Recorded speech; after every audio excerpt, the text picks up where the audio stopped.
Yes. It's win time.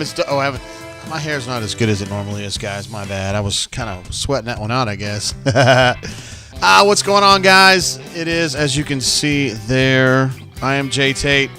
I am publisher / Commodore at auburnsports.com. And whoa, we had a game tonight, did we not? Wozers. I couldn't believe how tight that game was. Why is that so loud? My goodness. Sorry, guys. I had my microphone not where it needed to be. Wow, I did not expect a game quite that tight. You never know when you're number one, and this is the first time Auburn's been number one. I'm telling you, weird things happen. And teams like Missouri that have problems, that have not been great this season, give you everything they've got and a little bit more. And I thought that Missouri team was... they brought it tonight. Defensively, they were tenacious all the way through, giving Auburn hell, being extremely physical with the Tigers, and that has kind of been something we've talked about as the seasons wore on, that the teams that are very physical, specifically, you think about Ole Miss is always that way with Auburn, and this Missouri team 2 years ago really got under Auburn's skin. And I know that team wasn't as good as this one, but still, Missouri has that kind of physical bent, and it's something that Auburn doesn't necessarily handle all that well, which is not to say that Auburn is soft. They're not. It's just that I think they get annoyed when people are banging on them so much. And the irony to me is that Auburn was very physical in the UK game the other day and kind of rose to that challenge, and it seemed like tonight it was a little bit different. They seem to be bothered by it. Let's bounce over to our main page here, which I believe I have updated correctly. I also have a standing sheet. But let's see, Kentucky and Mississippi State, about 5 minutes ago when I was making these graphics, that was a tight game, and I wasn't sure what was going to happen there. So you guys keep me updated on what happens with UK and Mississippi State. Eric East's tie game with 22 seconds left in Lexington. How about that? So if Kentucky were to go down in that game, you'd think that Auburn could go up 3 on, we can look at the standings here. At least I have them correct live right now. This is as it stands at this moment right now. So if Kentucky were to go down and lose that game, I guess they'd still be 2 up on Mississippi State, who would be 5-2 at that point. So, that's still a great spot to be in at 8-0 in conference play. And again, that was a game you had to sweat out a little bit, wasn't it? And I'm not surprised. I'm not shocked because they're going to overtime. Brian P says. Also, Eric E, Brendan Lowe. Appreciate you guys jumping in and letting us know what is going on in Lexington. How about that? Man, I got to take a breath of that. I did manage to get the game wrap out. It wasn't as deep and thorough as I would have liked. But, yeah. It is what it is. We got it out. We did what we had to do. Ravine jumps in with our first super chat earlier while we were still getting ready to go on the air. Ravine, of course, an absolute legend. With us all the time, even when he's not. Bruce and the boys pulled it off, but we got a ways to go. How about my boy Cambridge? We needed every one of those 9 offensive boards, War Eagle. Yes, great point, man. So KD had a good night offensively. Good. Walker, you can't really argue with a double-double, right?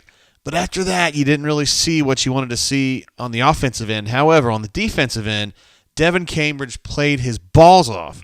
He had 9 offensive rebounds in the second half alone, and Auburn was plus 17 field goals attempted in the second half over Missouri. And so when you're shooting like ass, which is what Auburn was doing tonight, 30% from the floor, and I'm trying to think. I had the numbers in the game wrap, and I don't have them in front of me. I tell you what, let's switch over to the we'll take a look at the Ken Palm.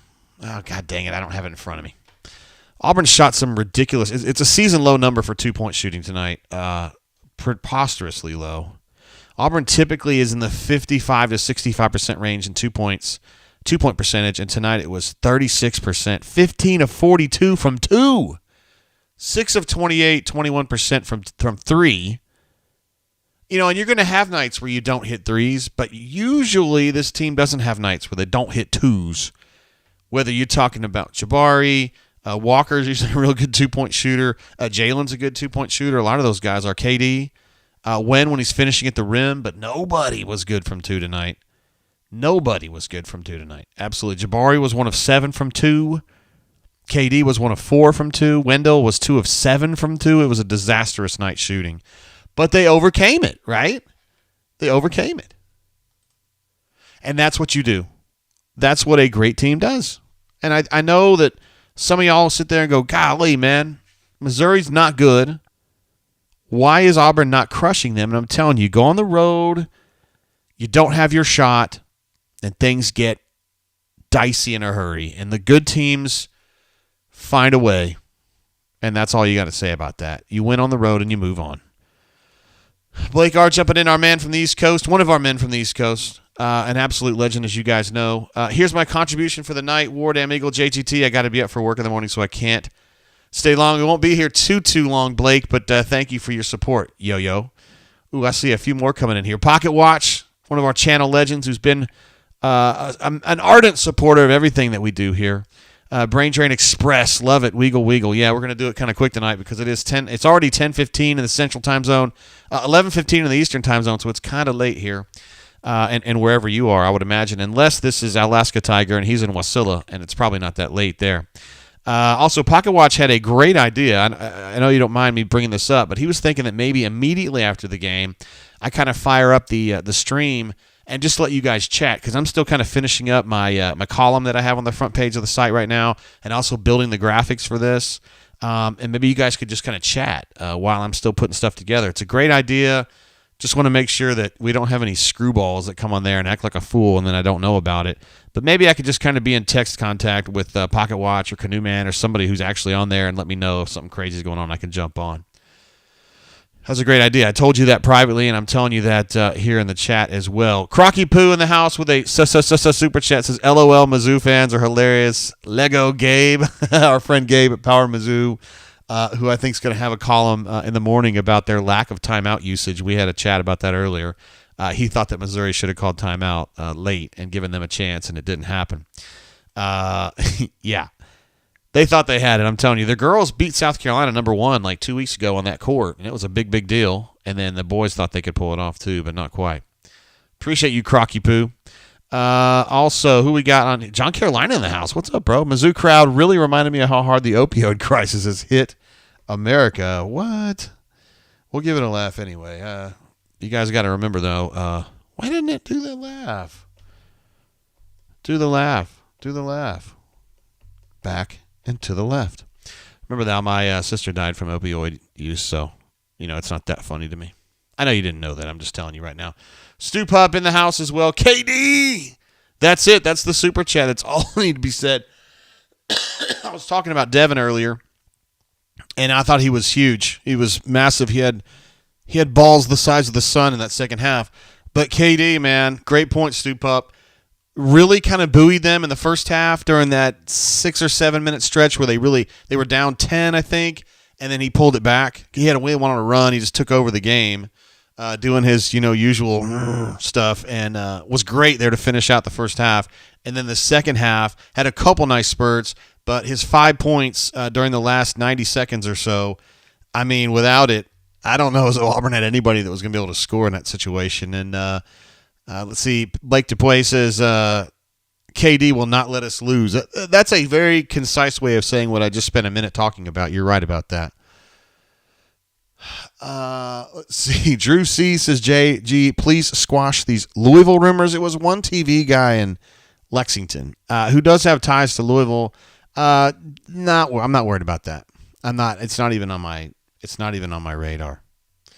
Let's see. Sam H wants to know. Sam H, course channel legend. JJ, can you talk about the plus minus for the starting five? I will take a look at that here. I have to be honest with you. I haven't looked at that yet. There's been a lot going on in the last 15 or 20 minutes, but I would like to take a look at that. My man Ren jumps in with a super chat. Our man out in Pike Road, a legend himself, a golfer, some would say. A man who knows his way around the 18 holes. War Eagle, we had a bad shooting night and still won. I think that says something. Can still win without our offense. You're absolutely right. They proved it tonight, right? 30% shooting overall from the floor. And what I tell you earlier, like 36% from two, which is absurd considering Auburn's length and height in, when you got, again, I'm going through the list here, but I mean, Walker's a great, he's like a 70-something% shooter from two. I'm talking about from two. Jabari is a 2-point specialist, typically. Jalen was in there and playing a bunch, and he had some trouble. Wen is usually somebody who can finish at the rim, and he didn't do that tonight. Speaking of Wynn, man. Wow. Thanks, Ren. I appreciate you, bro. I'll probably see you before too long.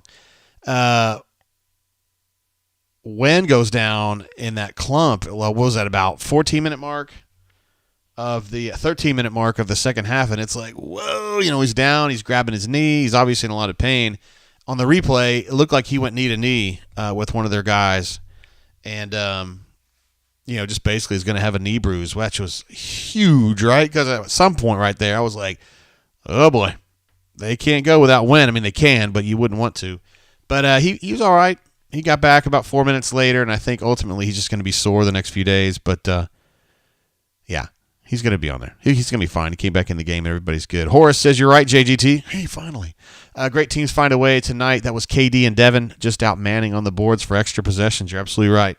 Devin was an absolute beast tonight, and this win does not happen without Devin. It does not happen without KD, and I don't think it happens without Walker, because even though Walker had a so-so night, I mean, I don't know, 13 points on 5 of 10 shooting ain't bad, and 12 rebounds, that ain't bad. It ain't like he just, turned it in or anything, but his ability he still affected a lot of shots on the defensive end, and I love those possessions where they let a guy continue to drive, knowing damn well that number 13 is going to swat somebody's shit, and I loved it. I thought that was really, really fun. Let's see what else we got here. Augusta GA in the house. Thank you for calling in. What was it, a couple shows ago? It was awesome to have that. It's Chip Chip's in the house. This is good. This is good news. Chris M, number 19 in the house. Looked like one of those rock fight early round tourney games to me. Yeah, reminds you of that New Mexico State game from a few years ago, eh? We'll see more teams play us like that. You damn right. If you get into the tournament against Auburn, I guarantee you, if you're whoever, I mean, you're Princeton, you're San Francisco, you're Santa Clara, you're NC State, you are Central Florida, team like that, an 8-9 that plays Auburn in the second round, you better believe they're going to get physical. And BP was moaning about it tonight, and I understand it was a very rough game. But people are going to do this to them, and they got to know that. And I think they do now. Mobile alum 1991, big-time legend, says, hey, JG, call them the Heart Attack Cats. Give me a laugh on that, Jay. Yes, we got the laugh going. There we go. Update on that Mobile alum. So we were tentatively shooting for not this Friday, but the next Friday. But one of the fellas that was going to come, that came with us last time in the spring, is not going to be able to make it. So I want to make sure we get everybody on the same page. I want to try to get Reese back there and kind of get things going again. And J-Head was saying that he's pretty much good all the time. So I just want to try to get everybody lined up so we can get maximum Mobile love when we do the Mobile show. So TBA on that one. We're going to go week by week on that, but I definitely want to get there ASAFP. I think we can get there in February, no doubt about it. Let's see what else we got. Riley M says, classy Mizzou fans. Were they doing something stupid today? Possibly. Ravine says, why is Wendell the only guard that can get Kessler the ball? That's a great point. I never have understood this. Early in the season, it was only Jabari. He was the only player that could get the ball to Walker. And Wen has done a really nice job of kind of adapting into that pick-and-roll roller machination where they get the alley-oop.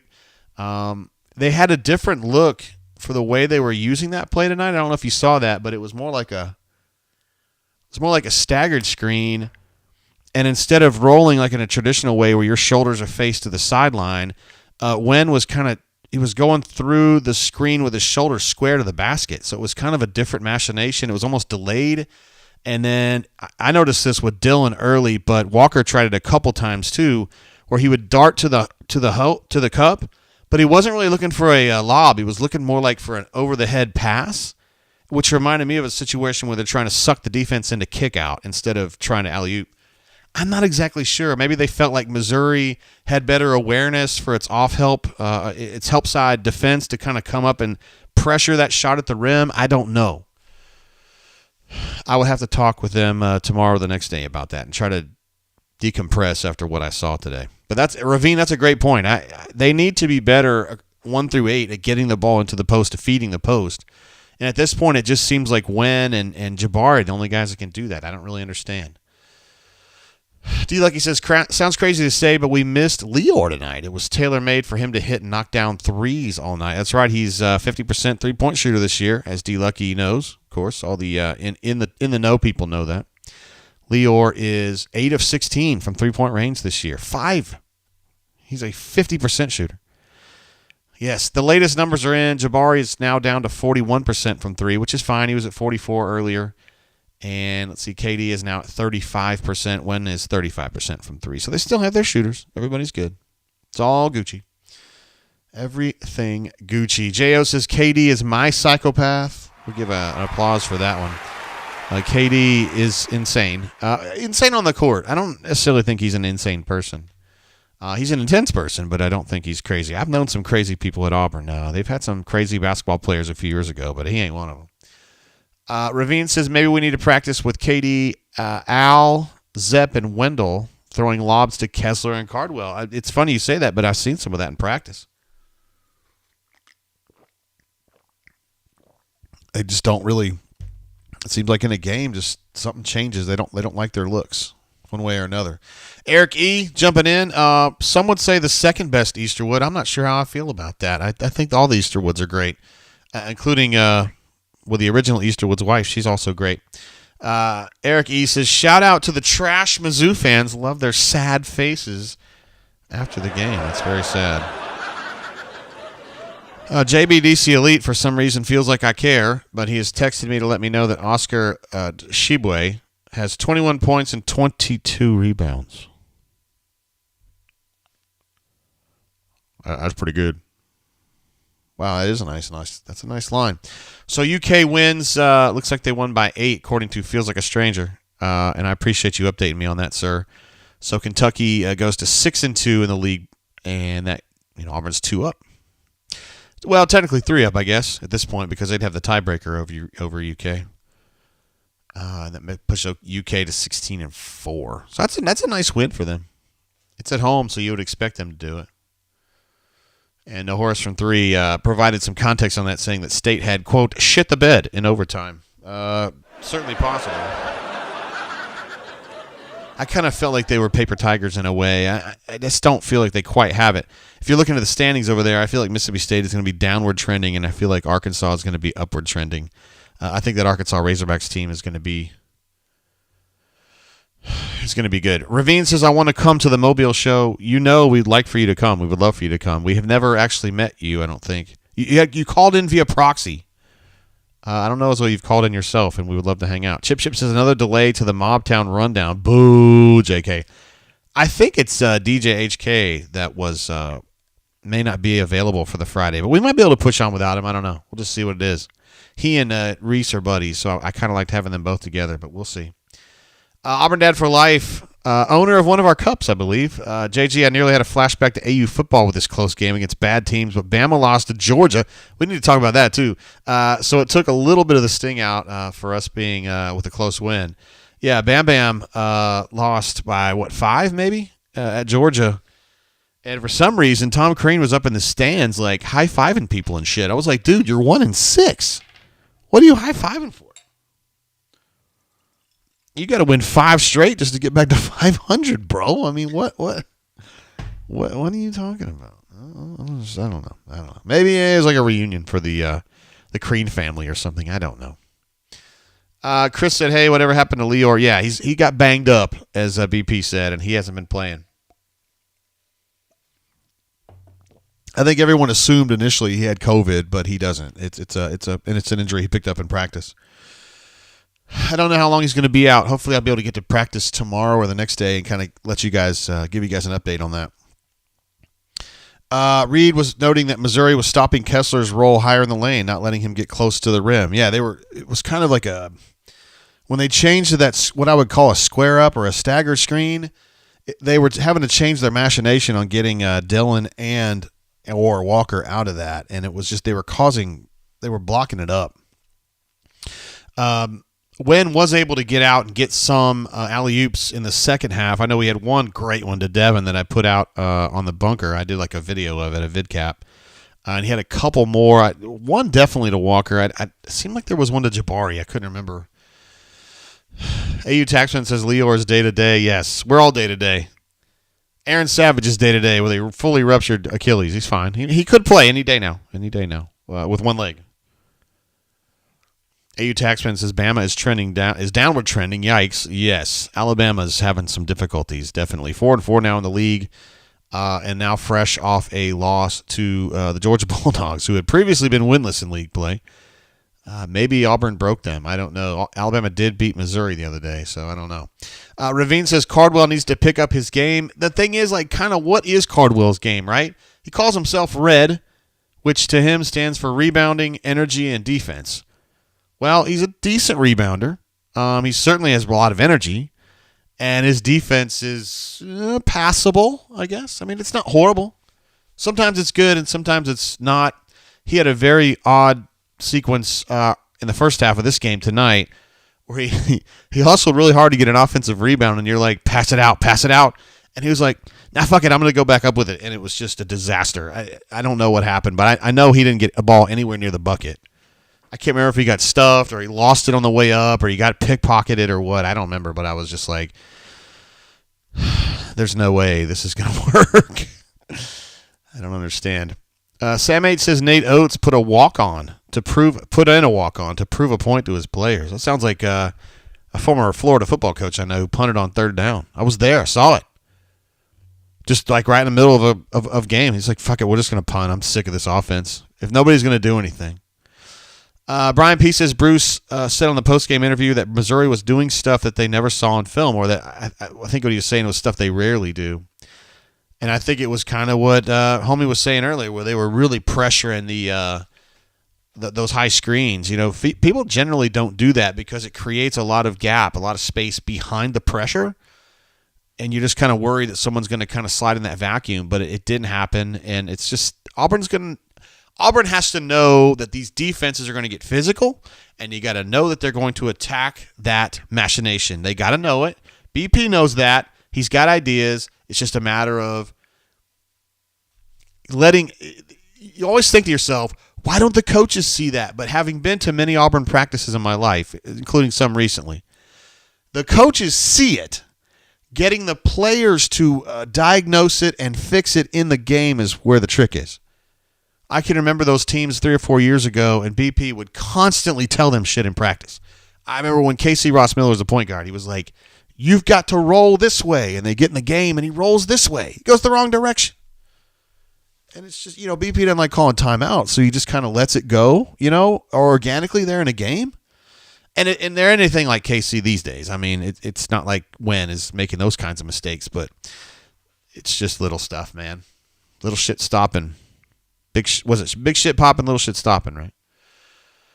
Adam S. jumps in, says, Missouri fan here. Congrats on the win. Hope Auburn represents SEC well in the tournament. That was our Super Bowl, and you still won. Shows the tough team Bruce has built. Well, isn't that nice? Nice job, Adam. Thanks for jumping on. I mean, that was the way that I thought about it. Missouri doesn't have a lot to play for. They haven't had a very good year. And this is a huge game. Number one coming in. It's a tasty chance to kind of get some positive momentum going at home, So that makes sense tonight. I'm drinking just because it's, Tuesday night, I'm drinking a very low-proof bourbon tonight. It's Redemption. I felt like it was appropriate given how that game went. Redemption Rye, 96 proof. And I'm telling you, man, I can just drink this all day, and it's just easy on the gullet, on a Tuesday night when you're just kind of hanging out talking basketball for a little bit. Chip says Cardwell has 11 thumbs.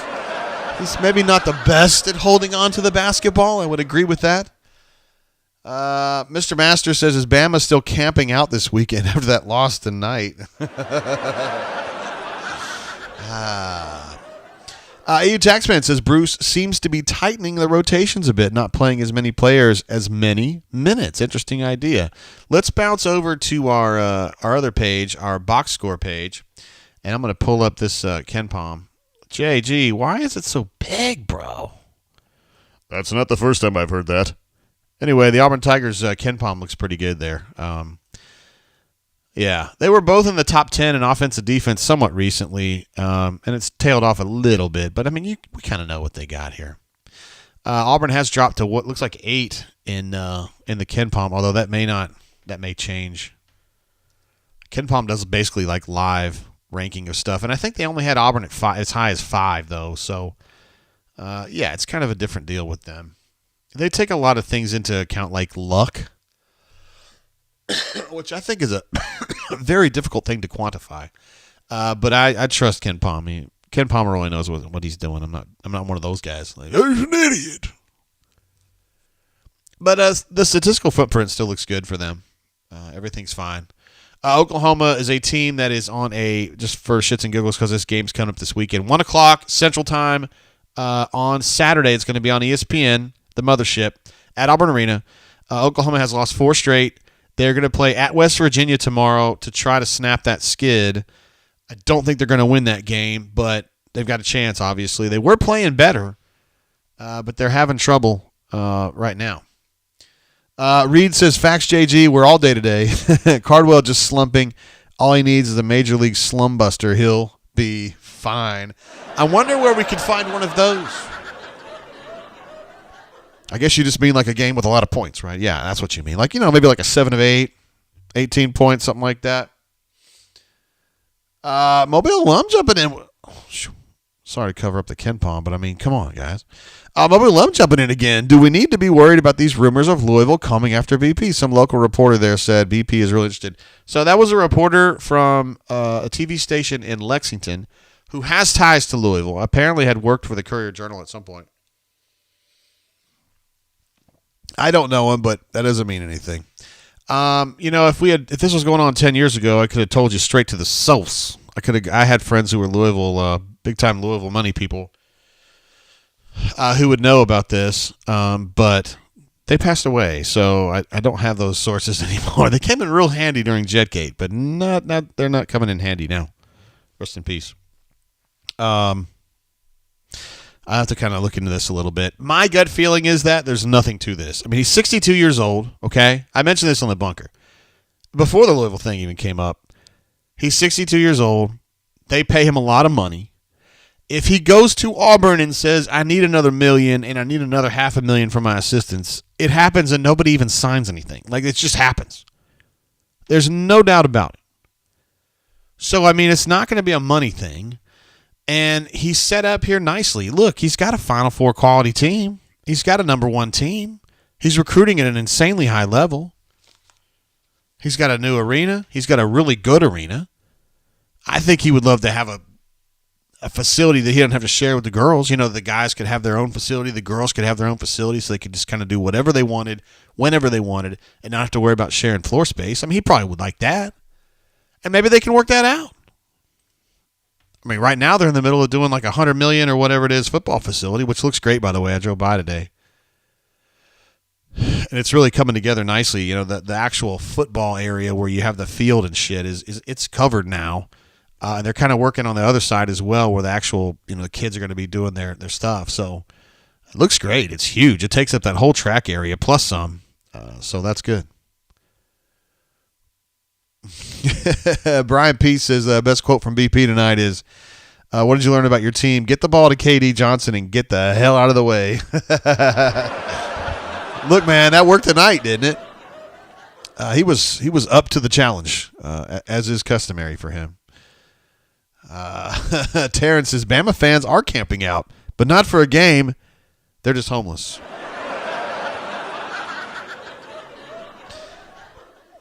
Never gets old. Yes. Poppy Clan says, what does Mizzou chanting overrated mean for the team that they got that got beat by the overrated team? These are great questions, Poppy Clan. I have wondered that before. Why would you say overrated when you lost? And then if you win, you wouldn't really say that either because it kind of takes away some of the value of your dub, right? It's a weird chant. It just seems bitter. Matt K says, Ward Amigo still number 1. Take a shot. Good night. Is that for me or are you taking good night? Or do you want me to get the hell off your screen? That wasn't really a shot, but it was tasty. Drew C says, I live in Louisville and the rumors here are huge. Hashtag hate them. Surely BP is better than that trash school. Drew, I grew up a Louisville fan. I ended up going to Transylvania and University of Kentucky. I do not like Louisville anymore. I think it's a terrific town. You're very fortunate to live in a great town like Louisville. But yeah, I have to agree with your assessment on that. I'm not pro Louisville in that way at all. Adam's jumping back in. Our friend who's the Missouri fan, the diplomatic and friendly Missouri fan. We know we're bad. We're firing Kwanzaa after this season. Chanting overrated doesn't change that. We could care less. We got blown out by Missouri, Kansas City. Yeah. Jesse says, not worried as much about Louisville as much as other schools. Honestly, I don't know. I don't see it. I really do think that maybe 4, maybe 3 years ago, maybe because Memphis was talking to him, at least had some overtures into him pre-Penny, which would have been, 2.5 years ago? Is that right? So I think they were updated. They were trying to get with him at that point, and he just kind of was like, nah, I'm good. And 3 years later, he's making more money. His team's gotten better. His program's gotten better. I just don't know. I don't see that. I should say I don't know. I don't see it. I just don't see it. I don't see it. And you got a new president coming in, and if he's smart, the first thing he's going to do is get up with, the first thing he does on the athletic side is get up with BP and be like, bro, we love you. I mean, come on. That would be the wise thing to do. Leif B says, I like the city of Louisville. Going to work there the next couple of days, but the only thing U of L has better than Auburn is the Yum Center, and that's just because it's basically an NBA arena. It's beautiful, yeah, downtown, near the Humana building. Yeah, they have a great arena. I don't really know what to say. I tend to agree with you. Auburn's, I can't believe I'm saying this after having covered this program for so long and it was being absolutely dog shit. It's a really nice program now. I mean, BP's done a good job, and to Auburn's credit, I'm talking about outside of BP in the program, they just fund him and let him handle it. Like they don't get cute with him. They don't get cute with him. They just kind of let him do his thing, and I think it's appreciated. I really, really do. Ravine's very subtle with this one. He says athletic money would be better spent buying towels to wipe up Bruce's ball sweat than buying anything else for the football team. Straight and to the point. Straight and to the point. Horace says, word is there was a commitment to a basketball-only facility. Hear anything? I was working on football today. I know it's basketball season, but I was working on some football shit today, so I haven't gotten up. I need to get up with AG on that one. I have not talked to him in the last few days, so I'll run this by him. Blake R says, I'm fighting sleep. Good night, trainers and bunkers. War Damn Eagle JGT. Let's give this one for Blake R if he's still around. I know he loves Super Mario Brothers.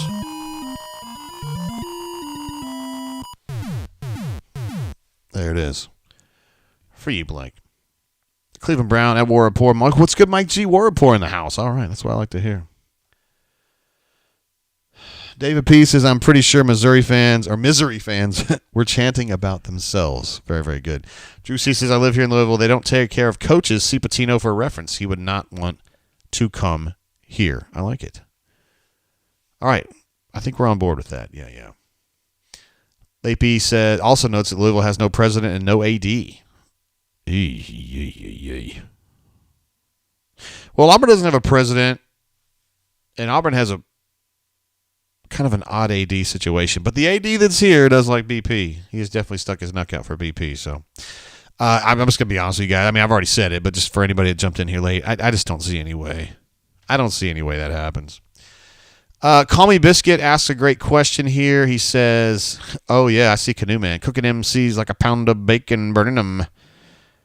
Biscuit wants to know, tell us the whole Mason story, JGT. I don't think this is as complicated as it sounds. Or as it seems, I should say. Insofar as I was talking to somebody today who was in the meeting when Derek just met with the players like 2 days ago. In that meeting, he just told them he was tired and that he and his wife had pledged to take last year off, and then after he got fired at Vanderbilt, and then Harsin kind of approached him, and it sounded really good, and so he went with it. Money was good. Opportunity was good. And I think the I don't want to say the fatigue, but just kind of like, you know what I mean? Like you coach every fall for so long of your life, and there's so much pressure on you, and you finally just want to step away and say, fuck it, I want to sit down for a minute, you know? And so if this person is, if what he told the players was directly, I'm not saying that people tell players shit all the time that they don't necessarily mean. Derek Mason to me seems like a guy I would trust more than most, but you choose your own adventure on that. He told him he wasn't leaving for another job. That's what he told him. And sure enough, he's sitting at the house right now, and he does not have another job. He is basically a free agent. So that's the story as it is right now, Biscuit. I think there's a 50% shot that that's how it stays. He remains a finalist at Oklahoma State. I had 2 people tell me he was going to go to Oklahoma State before. I told you guys that. I did not write that in a story. I put it on the bunker, and I said I think he's leaving for Oklahoma State instead of an NFL job, because he has an NFL job offer. At least one that I know. I know of one. So he has at least that. I think there's at least 50% chance, maybe a better chance, that he's just chiseled the house this year. It doesn't take anything, even though I told you guys Oklahoma State. He told the players he wasn't going to another job. I'm just telling you what he said. Scott B with the right answer says, I'll always take a W on the road. Absolutely. This is the way it goes, guys. When you're number one, everybody wants your ass. I mean, seriously. AU Taxman says, took Bruce 4 years to achieve a winning conference record. I wish we could exercise the same measured patience with Harsin. Interesting. That's an interesting take. I think you're kind of in the minority, AU Taxman. I feel like a lot of people either have given up on him or in the process of giving up on Harsin, and I think I don't know. Is patience warranted? Well, yeah, some is. And I think the people who are already prepared to send Harsin packing are being way too reactive. What you don't want to be is Tennessee. I mean, we have to learn from Tennessee. We have to watch a program like Tennessee that won a national championship in 1999. This seemed like a long time ago. And then continually fire coaches just a few years into their tenure in a search for that 99 greatness that Phil Fulmer had. And the stuff that Johnny Majors did. And I don't think they ever came to grips with the fact that shit was changing and Tennessee wasn't a national brand that it used to be. And so they kept firing people, and they kept making weird hires, like Cornbread. Cornbread didn't fit there. When you continually turn guys over, you just set yourself back. You've got to make the right hire. So from that perspective, you got to just hope that he gets it right. I mean, if they win 5 or 6 games next year, they'll fire him. But I don't think it's the right thing. I don't know. Number 19 says, not wanting to send Harsin out, but Harsin didn't have to follow Tony Barbie either. Okay. Fair point. Somebody asked earlier, I think it was AU Augusta was asking about Miss Christie. The latest I got was just not good. Christy Malzahn, of course, the wife of former coach Gus Malzahn. You guys know I don't make any bones about it. I think Gus is great. His coaching is what it is, but as a person, really good dude, and his wife Christy is one of my all-time favorite people, like of anybody I've ever met, top 10. And I've told her that, and in front of my wife, and in front of Gus. And she's been sick, as you guys know. I've talked about it. She's been in and out of the ICU in Orlando, and all I've gotten is that she has an infection, and it's just won't go away. And I saw this happen with my sister-in-law, who ultimately, I mean, I'm not trying to set a tone. My sister-in-law had a lung transplant, so I mean, it's a different situation. She was a lung transplant recipient, so she was always kind of at risk for infection and having bad things happen. But all she got was just like a little infection, and she passed away. You know, to me and you and those of us who are fortunate to be really healthy, like you hear an infection, you're like, I'll be over that in a day, you know? And I think for most people it's true, but for Christy, for whatever reason, this one has really gotten her.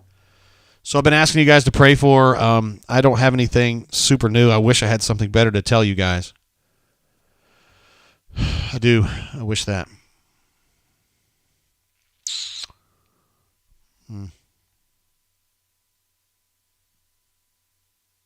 David P says we'll likely go 6-6 next year, and I don't think we should fire Harsin. Let's just see what happens. I just want to kick the can down the road a little bit longer. One thing that this is, you got to put a lot of faith in Zach, Carnell, Christian Robinson, Trevon, and you got to hope that this core of young guys that know how to recruit in the SEC get out there and do it. Because I just don't think that they have the staff, the whole group, to go out there and kick ass in recruiting the way that Georgia does, the way that Alabama does. I don't think they have it. I just don't think they have it. So you're going to have to get superhuman efforts out of those guys, and it's possible. I think Zach's a stud. And you guys, everybody, we all feel the same way about Trevon. So anyway, Chip, who knows a thing or two about treating infections, says deep lung infections are tough to treat. So I don't have a lot extra to tell you guys. I mean, I texted Gus about it the other night just to tell him that all of us here on the show and on the bunker, have been praying like heck for her, just to let him know, and he acknowledged that by saying thank you very much. But yeah, we've got someone on the staff that gets pretty good updates on how things are going with Christy, and it hasn't been great. So I'm going to keep praying, and I invite you guys to do the same thing. Mobile alum was saying earlier that she senses that I'm pretty upbeat about this ball club. JG, you seem to have quite the upbeat tone in your voice lately. You loving this basketball, right? Yeah, hell yeah, of course I do. I'm glad this reminds me of my old days when I was younger. I got to cover, I was a student at Kentucky. I know you guys want to shit on me about it, but I mean, it's old news now. I've been doing this job for 25 years now. You guys know what time it is. I covered Kentucky 97 and 98 the whole way through, and that was it lost the national championship game 97 and then won at 98. So I was working around some really good players and some number one teams and all that kind of stuff. And it's fun, man. It's really fun. I'm glad to have that back. It's fun, and I know, I've been parts of teams that have won a national title, and I know how it is when you go on the road in the SEC. There's a reason that teams, even really good teams, rarely go undefeated in the SEC. It's just hard. It's just hard. It's hard to go on the road and beat these teams consistently.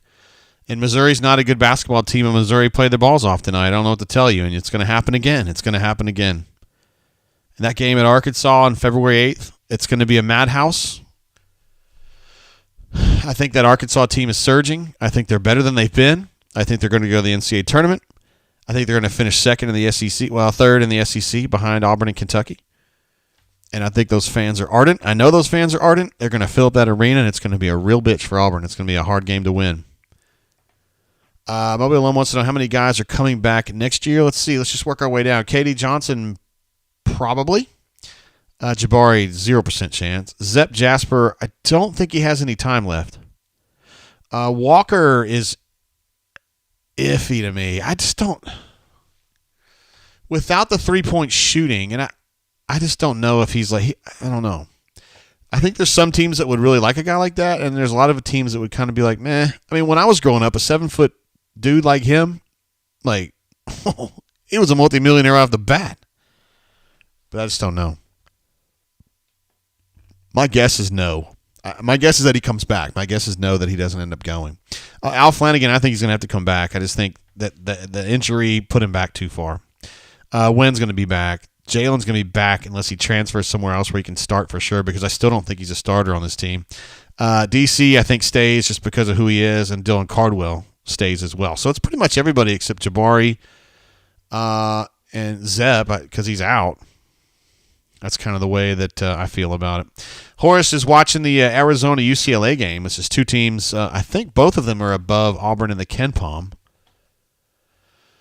Let me make sure here. Arizona is 3, UCLA is 12. Excuse me, so that's not accurate. But Arizona is. And notably, UCLA apparently is pushing Arizona around a bunch right now. Arizona is 16-1 as it stands right now. I still feel like even though Auburn's 8 in the Ken Palm, I would like to see an Auburn-Gonzaga game. I think those teams are outstanding.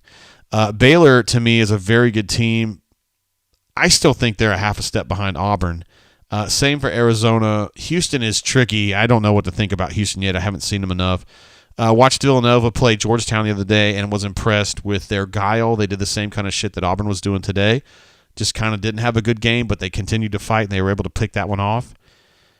Purdue, I love Purdue. They got two really big dudes. They have this kind of weird, stocky body type 3 guy with like an Eastern European name. I got to look this up. It's like Stepanovic or something like that. Number 55. Sasha Stefanovic. And the sumbitch is 42% 3-point shooting. Looks as athletic as me. So that Purdue team is one that concerns me a lot. I mean, again, this is way down the road, and we're talking about stuff that might happen 2.5 months from now. But, we're kind of having fun on a Tuesday night. And then Kentucky is what it is. I think Kentucky, when they got Ty going, I mean, they're pretty good. I mean, Auburn beat them the other day soundly, but I don't know, man. Play that on a neutral court where everybody's going 100%.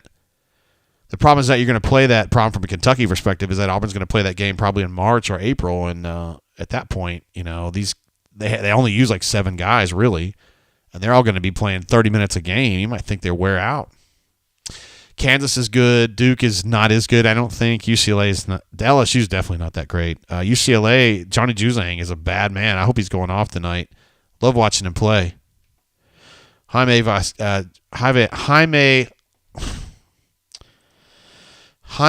Jaquez. He's also really good, too. I loved watching them play in that tournament. They were in that regional with Oral Roberts and Michigan State last year. I had a great time watching them play. Crocky Poo jumping in with a super chat here late. I appreciate you, brother. So Zepp has 1 year left. He's a grad transfer plus COVID. Good shit, Crocky. Well, in that case, he might be back. I don't know.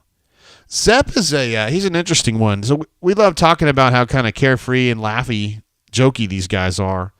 Particularly like KD has a lot of fun. He's very outgoing and flamboyant, as you would expect. And Jabari's a joker. And Walker's kind of secretly sarcastic and funny. I mean, he's very tight on the basketball court, but as soon as the game's over, he's not. But Zepp is a guy, man. You should see him like after practice. He'll sit around and talk to Marquise Daniels because Marquise is kind of like a mentor to the players is kind of what he is. He's kind of like what Chet used to be, but more than that. I mean, he has a kind of a wide-ranging role, but he's always at practice and he talks to them and stuff, and he counsels them and stuff. I'm telling you, Zepp will sit down with him after practice and they'll talk for 2 hours, and there's nobody left. I've gone off, done football, come back, and they're still sitting there talking courtside. Zepp is a deep, intellectual, introspective cat, and I like that about him. Anyway, Mobile Alum asks about our latest basketball commit, Chris Westry. That's been a minute. Chris Westry. Why am I saying that? Isn't that like a football player? Westry, I know you're talking about. It's been a while, though. I mean, they haven't had anybody new lately. I mean, it's Trey Donaldson and Westry, so they'll be looking to add to that. Remember now, this team right here, Walker Kessler, portal transfer, KD, portal transfer, Zepp, portal transfer, Wendell, portal transfer. So they'll be doing that heavily to fix next year, fill the holes. But really, it might just be Jabari. I don't know. Caddy Wumpus jumps in, says, drained, period. We'll give you a laugh on that one. He's drained. We're draining. Horace thinks UCLA is going to win tonight. Call Me Biscuit says, is Purdue love just subliminal love for Nick the pipe player? We call him just pipe player Nick now. Chance Westry. Thank you, Horace. Chris Westry was the safety from Florida who Auburn wasn't crazy enough about, and then he went to UK, and now I think he's in the NFL. So thank you for that, Terrence. Appreciate you, bro. Sometimes I get a little confused. Yes, I do. I need to try it first. Ravine says, I love Zepp. He makes the team play better as a whole when he's on the floor. Yeah, he's kind of like, he has that same mentality as KD. He doesn't have that bulldogish. He's not quite a bulldog, really. But what's weird is that Zepp was an offensive player for Charleston for years.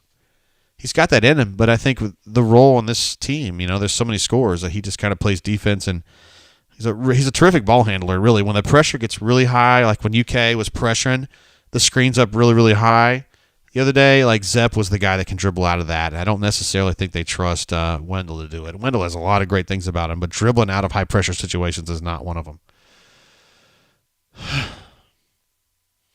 Crocky Poo says people are going to be surprised by Chance Westry. He is a really good passer plus defender. My only issue with Westry is he's moved high schools like every single year. And you got to think that like at some point it just kind of scrambles your head a little bit. You don't get any consistent coaching. You're getting coaching, but it's not the same voice all the time. So I suspect he's going to come here and he's going to need a year. Not that he just doesn't play at all. He'll play, but he'll be somebody like they don't really have anybody like that right now. I was thinking more like a Javon when he first started. Let me rephrase that. His first year when he was playing behind Jared. And he would get like 10, 12 minutes a game, something like that. And you kind of thought, he's pretty good. We'll see. Scott said, I miss Sonny Smith not being on the radio broadcast tonight. Very glad he's going to be honored properly Saturday. Let's give Coach Sonny a full applause on that. Of course, you guys know how I feel about Coach Sonny. He's a legend. He's a legend of legends. I know Canoe Man and Pocket Watch feel the same way about him as well. And yeah, I mean, not Paul Allen's fine, but Sonny looks at things much differently because he's coached a lot of games in his life, and so the insight that you get from his color commentary in the games is far beyond anything else I hear. And he is going to have so they honored Joe Champy at the women's game Sunday, somebody who absolutely deserves every commendation that's coming his way. Joe was a great coach himself and still hangs around Auburn a bunch, just like Sonny. And maybe isn't quite as lovable as Sonny. I hope you're not ever going to see this, Joe. I like Joe a lot, and he's more my kind of guy because Sonny's like so like nice, and I'm not necessarily super nice, and neither is Joe, so we kind of get along real good because I kind of get it. I get where he's coming from, but he sure intimidated the shit out of me when I was a kid, man. I interviewed him a couple times when I was at UK, and he was the Auburn coach, and I was scared of him. And then when I started covering him here, I was still scared of him. But ultimately, I went to enough practices and talked to him enough to where I got to know him, and I actually really, really like him. Sonny's just a much easier guy to like and appreciate, I think, because he's just so he puts you at ease so easily. He has that country kind of, he has what I'm talking about. He has the drawl and the stories, and he just has this way of being very disarming. And Joe is, Eastern. He's from Pennsylvania, and he's kind of tougher. Let's see. Terrence says, so Jabari leaves, and we have Westry and Donaldson coming in. If everyone stays, is that it for scholarship? Yeah, it would be, because right now Preston, P, they call him P, is walk-on scholarship. It's not Leor. It's Preston, actually. So if Preston rolls off next year, that leaves an extra scholarship, and yeah, that's what it'd be. So Jabari's scholarship would go to, let's just for argument's sake say, that goes to Westry, and then P's scholarship goes to Trey Donaldson, and that's it. That's what you got. Assuming that's what happens. I mean, Walker, he could definitely leave. I mean, if he gets the kind of draft prospective number that he wants to hear, then he might bounce. I mean, it's hard for me to believe that someone 7 feet tall is that limber and can run as easily as he does. It's not laborious the way that it was with Vicky Orr's son. I'm telling you guys, the names just kind of escape me, but Austin Wiley. Why am I not thinking about that? Austin Wiley, he was kind of like your traditional 7 foot tall guy, like kind of lumbering and shit. And Walker's not like that. So I feel like there's a place for him, right? But I'm just saying, like, the way the NBA is now, and it's so, like, big on shooting and stuff, and he's not the greatest rebounder ever. I don't know. We'll just have to see. Let's see, Pocket Watch says, to quote someone at the arena when BP announced Sonny would be honored, "We love you, Sonny." Everybody loves Sonny, right? It's great to have him kind of balancing out the Sonny thing, right? Because Sonny Galloway, which is S-U-N-N-Y, was a total goob. And then Coach Sonny is a total star. So it's like they kind of match each other out there. I heard when I was over at football today, when I walked out, I heard them playing music over at baseball, and that made me feel good. When baseball is getting ready, you know what I mean? I don't watch a lot of Auburn baseball, but I love when it's baseball season because that means it's warming up. I wonder how good the baseball team is going to be this year. These are good questions. Nah. I'm probably not going to take a car today. Probably not going to take a call today, rather. Pocket Watch says, think whoever yelled that out was drunk, but he wasn't wrong. Talk about the person who said he loves Sonny. Let's see. Mobile Alum says, Wendell just said on his Twitter that his knee is good. Yes, thank goodness, right? I wrote about that in the game wrap, that when he went down, it was like, whoa, right? But he really had just gone knee to knee with a guy coming down for a rebound, and I bet it hurt like a son of a gun. And he's gonna feel that for a couple days, I reckon, or maybe 3. I just didn't think it was going to be a soft tissue injury. He looked good to get off, so that was good.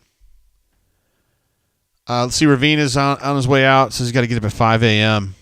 We'll see you on Saturday then, sir. I appreciate the support, yo. Yeah, everybody's calling me out. Austin Wiley. Yeah, dude. You got to get this stuff right. Oh, JBDC Elite, my UK fan friend. This is his latest dispatch from the source. He's only like 600 miles away from UK.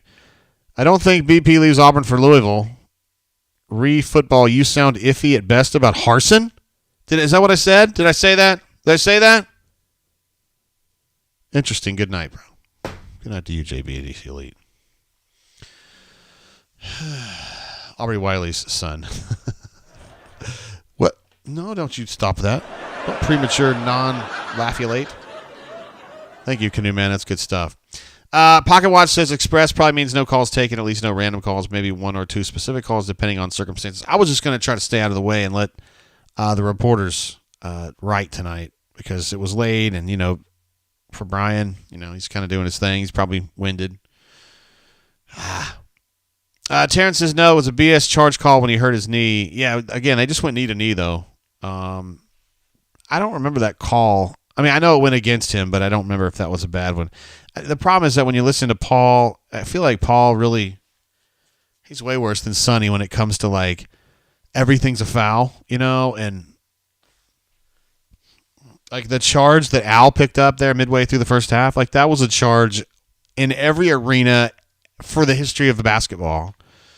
I mean, like, they would have called that under the peach baskets, in like 1890 or whatever. And he's still bitching about it. And I'm like, dude, he lowered his shoulder and he was completely out of control. Like, that's a textbook charge. Just remember, guys, you don't have to have your feet set for it to be a charge. Because Wendell drew a charge before that when his feet weren't set because the dude lowered his shoulder and crashed into him. And then when that happens on Auburn's side, it's like, yes, that's the right call. And then the same thing happens against Al, and it's like, oh, shit, he called. And it's like, bro, it's the same thing. Let's see. Horace from 3 says Horace, meaning himself, not Horace, the actual Horace, will be there Saturday raising hell. Can't wait to rebound from tonight. Think the team will be ready to show something against the hated Oklahoma Sooners. I'm looking forward to talking some smack. I got a lot of friends, of course, that are UK fans because I went to Kentucky, graduated from Kentucky, but I went to high school in Oklahoma, and most of my friends out there are OU fans, and so I would love to I better be quiet on that one, though. I don't know. Terrence thinks that Flanagan's charge was a legitimate call. Thank you for knowing the rules, sir. Thank you. Really, I appreciate that. Because some people don't. Scott says officiating nationwide is way too inconsistent, football and basketball. I always think back to Tommy, right? Tubb used to always tell me his dad was an official, and he was like, you got to give him a break. Of course, Tommy gave him more shit than anybody, but he still kind of beat that in my head.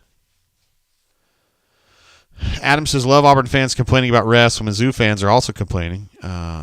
Was evenly called both ways, in my opinion. Missed calls on both sides. That's kind of how I saw it, Adam. I didn't see too much egregious stuff going on today. So, yeah, I'm with you. I very rarely get involved with the officiating, except for the double dribble against Virginia. That was some bullshit. That's provable. A lot of the stuff that goes on is, it's it's down to a judgment call. But when you double dribble, that's a 1 or a 0. You either did it or you didn't do it. You don't get half pregnant. You either are or you aren't. It either is a double dribble or it's not. And that was a double dribble. Sorry. I'm sorry. I do want to do one more thing, though, before we go, because I did not do this last week. I want to get on Synergy. and show you guys the latest synergy update. I was noticing I had predicted like a month ago that Auburn was going to get a whole lot better in its half-court sets, and by God, their numbers have been creeping up week by week. And I was going to take a look, at the latest synergy number here. So let me get this pulled up here real quick. It's a little bit tricky to get the synergy stuff pulled up. They do possession by possession breakdowns for every single team in the country, and I mean AUM all the way on up. Hell, I think they probably do Transylvania on here. I haven't actually looked. So the data is just amazing, and you have to yes, they have. Auburn's numbers have continued to trend upward, and this is very interesting to me. All right, let me go over to this other box score screen so I can get this stuff put up real clearly. All right, so here is the synergy data from 2 weeks ago. No, this is from 1 week ago. Sorry. This is from 2 weeks ago.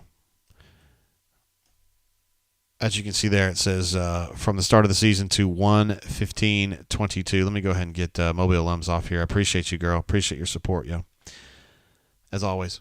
All right, so this is the breakdown of Auburn basketball. The numbers I'm looking at here are transition, rank percentage is 79%, rating very good. Overall half court, 66%, rating very good. All right, fine. So remember those numbers, 79 and 66. And I kept telling you guys they're going to get better in the half court. Here they are tonight. They've gone from 76 transition, which is about the same, and now their overall half court has gone from 66 to 74% in 2 games. Well, 3 now. So they continue to make progress on their half court number, and then their transition stays in that 76 range. And these shooting types, their spot-up shooting was shitty earlier in the year, and now it's rated very good. They were like 30% at one point in the season. Now they're up to 66 because they're choosing shots better. They're tailoring shooting plans for each player instead of just say, hey, let's figure out what you're good at. They know what they're good at, and they keep them on that. Obviously, transition has been good for them. Spot-up shooting for great BP teams is always really good. For the team that went to the Final Four, they were in the 90 percentile, and this team's in the 66, but they're kind of working their way up, and I think they'll get better. Al being down right now is a big drain on the system for the spot-up shooting. He will get going. He isn't there yet, but he'll get going. The one that surprised me a little bit is P&R ball handler, so that is generally a part of a BP offense that's really, really good. I'm working my way down here at the bottom. You can see play types. I've got a P&R ball handler. When they had Jared, when they had Bryce, when they had Samir, when they had Ant as that guy who would kind of scoot out and take a three, they were in the 89, 93 percentile. They're currently 59, which is not great, but they were like 30% last year. And so they've almost doubled their rank this year. So, what am I telling you? They're getting better. Their offense is good, and it's getting better. And their shot selection is getting better, and the way they just deploy themselves on the offensive end is really good because they have great coaching. And we talked the other day on the bunker. People want to give BP credit for that, and I think he's a good coach. But remember now, Burgo's a badass, Chad's a badass, Ira's a badass, Wes is a badass, Coach Stephen Pearl's a badass. All of those guys are involved in the game plan. All those guys do scouting game to game. All of them come together, and they're a big reason why this team gets great coaching because he listens to his assistants, and he gives them an opportunity to explain shit to him. He doesn't always walk around saying, I know everything, and you need to help me. He says, I want to know what you think about this, and he empowers everybody on that staff from Ian on up, everybody. I'll listen. And that's one of the things that make him great. So there you go with the synergy thing. You can kind of see where they're good at. Transition is their best thing. Looks like cutters is really good for them. Back in 19, they didn't do a lot of cutting, and so they do a lot more of that now. Primarily, I mean, the alley-oops are a great example of that. Also, that's a P&R roll man. It can be. They probably categorize that as a cut because Auburn didn't do a lot of cutting before, and now they've had 182 points off of it, so that's doing a lot. ISOs are good, which they were bad in 19. They were not a good ISO team at all. So it's a little bit different. It's a little bit different. The spot-up shooting has got to get better, but they've got it. They've got the shooters. It's just a matter of the right guys taking the right shots. Canoe Man says, Burgo is next-level badass. So few get how awesome he is. Yeah, well, I'm one of them. I get it. And you know that.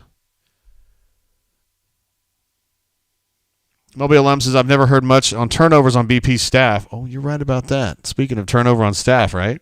To me, that speaks volumes about his culture. They're very, very loyal to him, and he takes care of them. It's not, he doesn't cannibalize these people and say, well, if you find a better job, go fucking take it. Like, he wants to keep them. And again, like I mentioned earlier, he empowers them. It ain't like it's my program and you can work here. He treats it like it's our program. Again, from Ian on up, all of them. All right, guys, we'll probably wrap it up there. It's supposed to be an express. We've been going for about an hour and 10 minutes, so we're doing what we can. The Auburn Tigers again victorious, 55-54, and a nail biter over the Missouri Tigers, a team that, again, isn't very good, but I thought they played really, really hard tonight. Defensively, they were a pain in the ass. And KD was just good. And don't forget Devin. 9 offensive rebounds in the second half. Auburn goes plus 17 on field goals attempted in the second half. And even when you're shooting 30% from the floor, which Auburn was tonight, if you're going to take 17 more shots than your opponent, you're going to score more points. And that was a big story tonight. Walker was good. KD was good. Devin was good in the second half. You look at Jabari, he was, 2 of 15 or 2 of 16. My eyes aren't as good as they used to be, but he gives you 10 rebounds, and he hustled his ass off. I thought he made some great defensive plays, too. So he's going to have days like this. I don't care if he's the number 1 player in the country, number 1 draft prospect. He's still got to fight, and he did. Massage Tech says this game was not a good look for Auburn, but I'll take the W. The Mizzou fans chanting overrated at the end. Good game, but we're 19-1 and they're not. D. Lucky says Brain Drain Express. Choo choo. Woo-hoo. Jackson asks, would you personally rather win the SEC tournament and lose in the Sweet 16 or lose in the SEC tournament and make it to the Final Four? Oh, come on, guys. Final Four is hallowed ground, my man. There's a lot of great teams that didn't make the Final Four. And there's not many shitty ones that did. So my answer on that would always be Final Four. Oh, my bad, Terrence. Didn't mean to jump you out like that, brother. Canoe Man jumps in with a super chat. Love the drain as always. Thanks so much. Thank you, Canoe Man. Be sure and tell Powell how I felt about that Meredith take. Hey. About that one. I had to give him hell about that one. All right, guys. Seriously, I'm going to wrap it up there. Last shot right here for you guys. Appreciate y'all. That's some tasty redemption. Again, it drinks very easy. If you guys have a chance to see this, it's not one of those bourbons you're going to be like, wow, that really blows me away. But it's like 96 proof. You can drink it all day. It ain't expensive. Consider that redemption weeded if you get a chance. All right, guys, we're going to wrap it up there. Appreciate you guys. We will see you on Saturday afternoon. The game's at 1 o'clock. And we'll be doing a full traditional call-in brain drain after that game. Till then, guys, keep your feet on the ground. Keep reaching for the stars. Keep making great decisions and live your life. Peace and love from Montgomery. Peace.